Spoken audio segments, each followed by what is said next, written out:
नागपूर जिल्ह्यातील नागपूर जबलपूर राष्ट्रीय महामार्ग क्रमांक 44 वरील चोर बाहुली वन परिक्षेत्र सध्या पर्यटकांचे आकर्षण ठरले आहे। ख्रिसमस नाताळपासून येथे पर्यटकांची गर्दी मोठ्या प्रमाणात वाढली असून वाघांचे दररोज दर्शन होत असल्यामुळे वन विभागाच्या अधिकारी कर्मचाऱ्यांच्या चेहऱ्यावर आनंद झळकत आहे। चोर बाहुली गेट जो पेंच व्याघ्र प्रकल्पाचा एक भाग आहे। येथे T108 नावाचा नरवाघ आणि T45 नावाची वाघीण दररोज दिसून येत आहे। त्यांच्या नियमित दर्शनामुळे येथे येणाऱ्या पर्यटकांच्या आनंदाला उधाण आले आहे।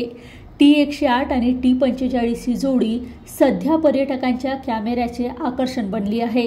ख्रिसमस सुट्टीच्या निमित्ताने चोर बाहुली गेटवर आलेल्या पर्यटकांनी वाघाचे नियमित दर्शन घेतल्याने इथली प्रसिद्धी झपाट्याने वाढली आहे।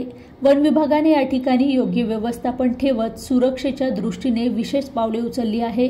पर्यटकांना सुरक्षित व उत्कृष्ट अनुभव देण्यासाठी वन विभागाचे अधिकारी व कर्मचारी अहोरात्र कार्यरत आहे। पर्यावरण संवर्धनाचा संदेश देत त्यांची मेहनत अधिक प्रभावी ठरते।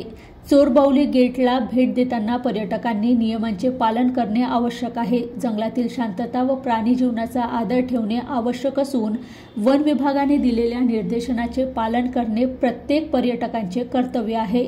पेंच व्याघ्र प्रकल्प देशभरातील पर्यटकांसाठी प्रसिद्ध आहे। येथे आढळणारे वाघ तसेच जैवविविधतेने नटलेले जंगल पर्यटकांच्या आकर्षणाचा मुख्य भाग आहे। चोर बाहुली गेट येथील वाघांचे नियमित दर्शन ही या प्रकल्पाची विशेषता ठरत आहे। वन्यजीव प्रेमीसाठी ही एक पर्वणीच आहे, कारण निसर्गाच्या कुशीत वाघासोबतच अनुभव हा आयुष्यातील अविस्मरणीय ठरतो। चोर बाहुली गेटच्या या वाढत्या लोकप्रियतेमुळे स्थानिक व्यवसाय व पर्यटन क्षेत्रालाही चालना मिळाली आहे।